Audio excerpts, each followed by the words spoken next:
Quando um homem justo ora pelos seus pecados vão ser perdoados por causa da justiça dele?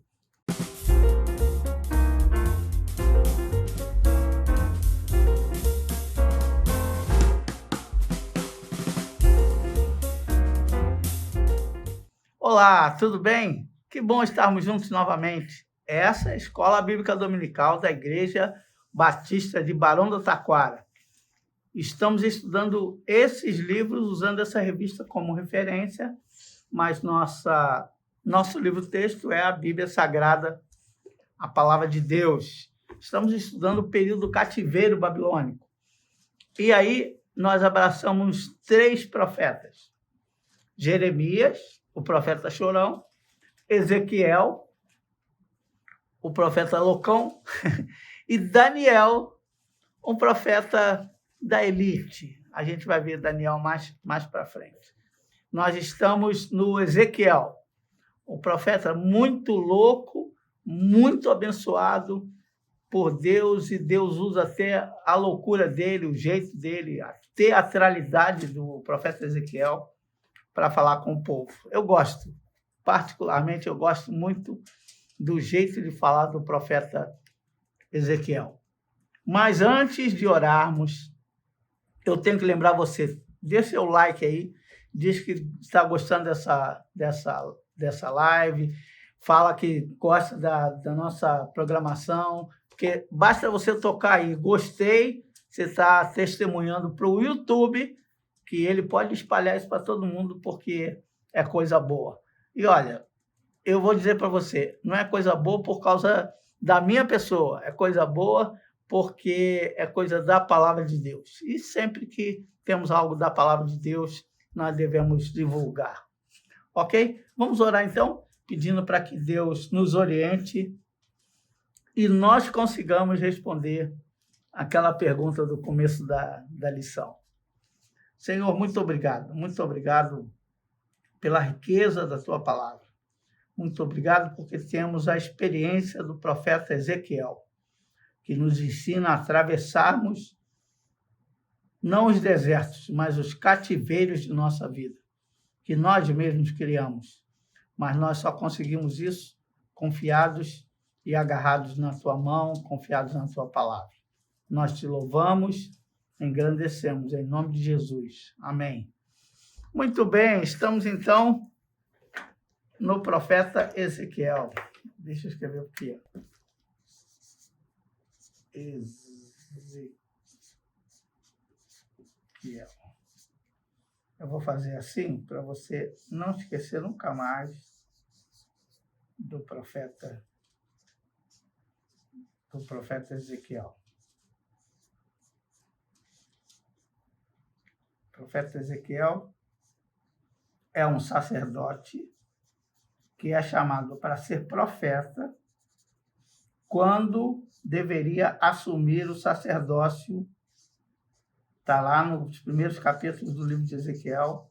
Ele era sacerdote, e você sabe que o sacerdote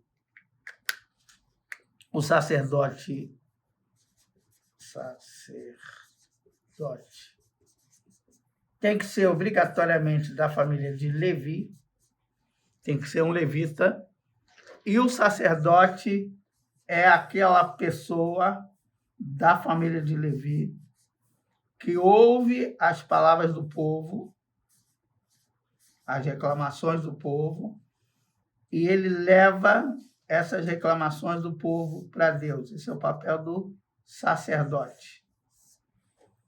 Mas Deus chamou Ezequiel não para ser sacerdote, mas para ser profeta. Qual a diferença do profeta e do sacerdote? Bem, os dois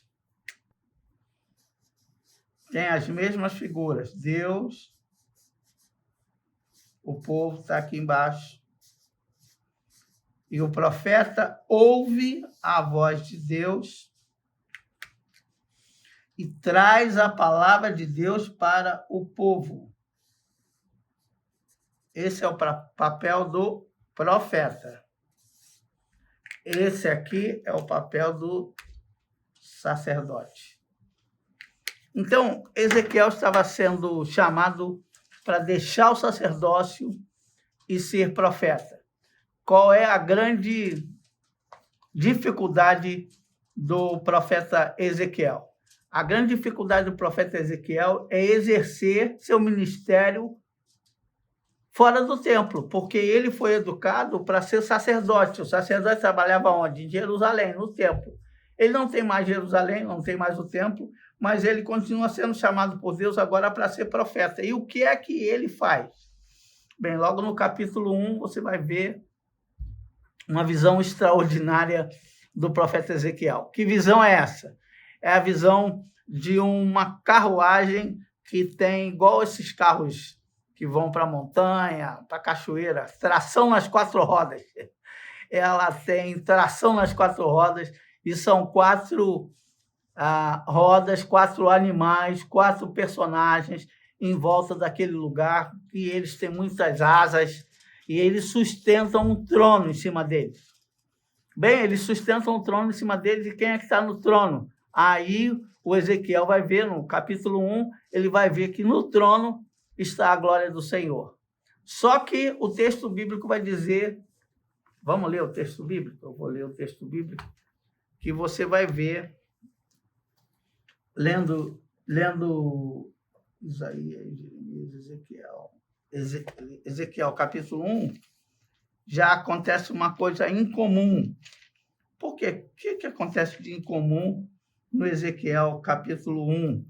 É que ele tem essa visão na beira do rio, na Babilônia. Olha, se ele tem essa visão na Babilônia, o que é que Deus está fazendo na Babilônia?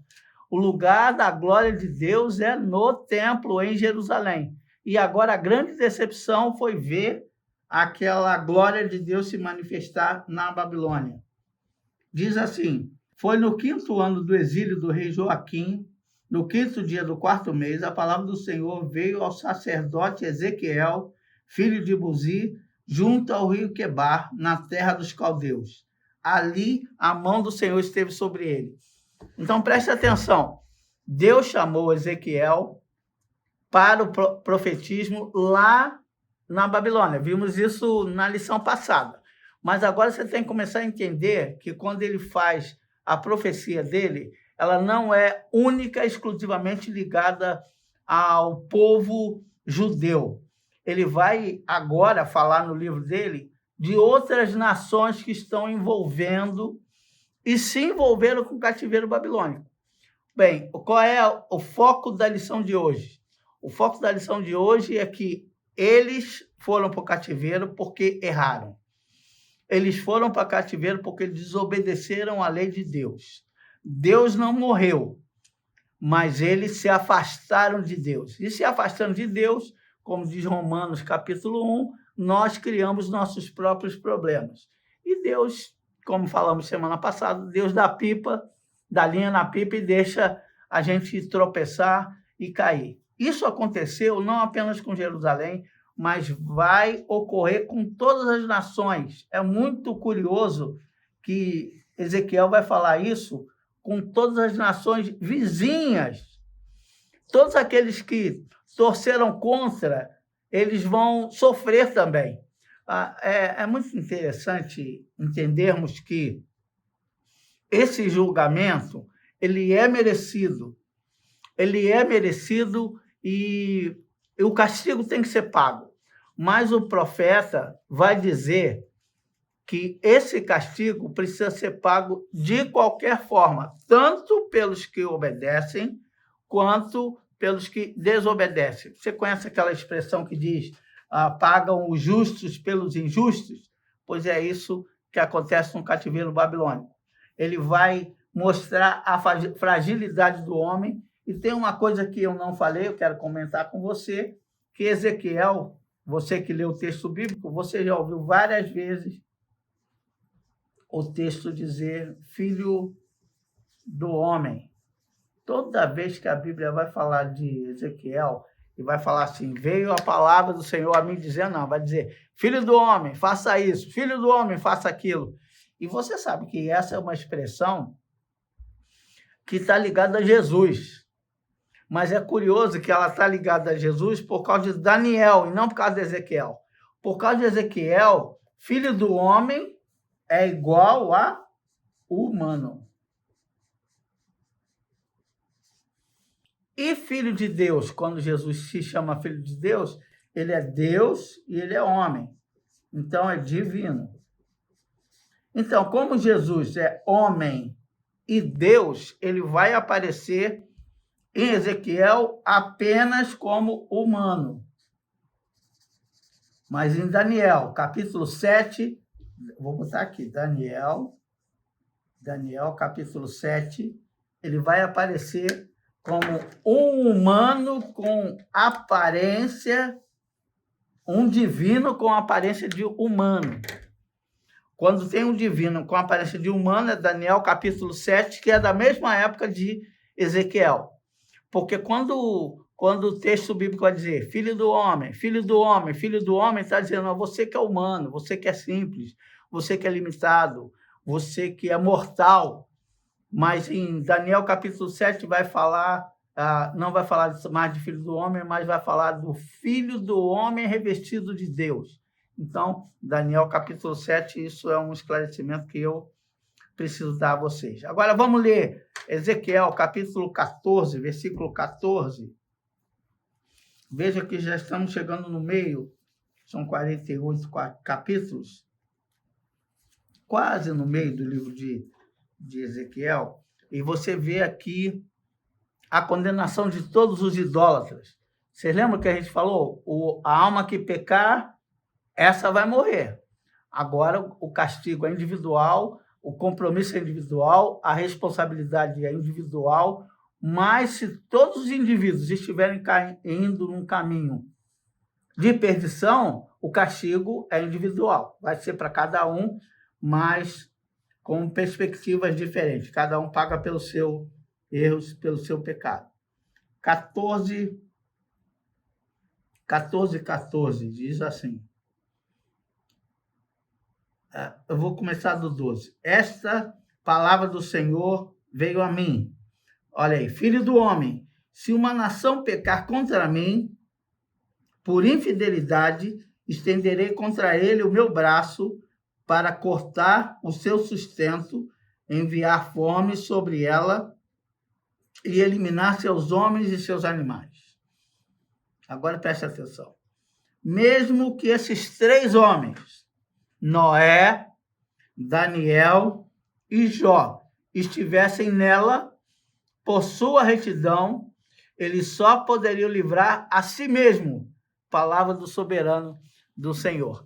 Então, veja, eu gosto desse texto porque ele vai falar de 3 personagens. Ele vai falar de quem mesmo? De Noé, vai falar de Jó e vai falar de Daniel. É a grande referência que a gente tem de Daniel, que é contemporâneo de Ezequiel. Lembra-se que eu falei?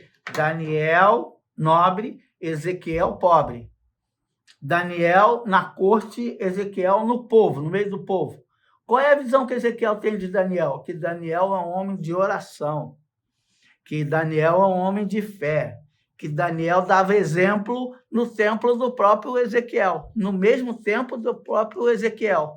Eu gosto disso porque eu preciso encontrar homens referência no tempo que nós estamos vivendo.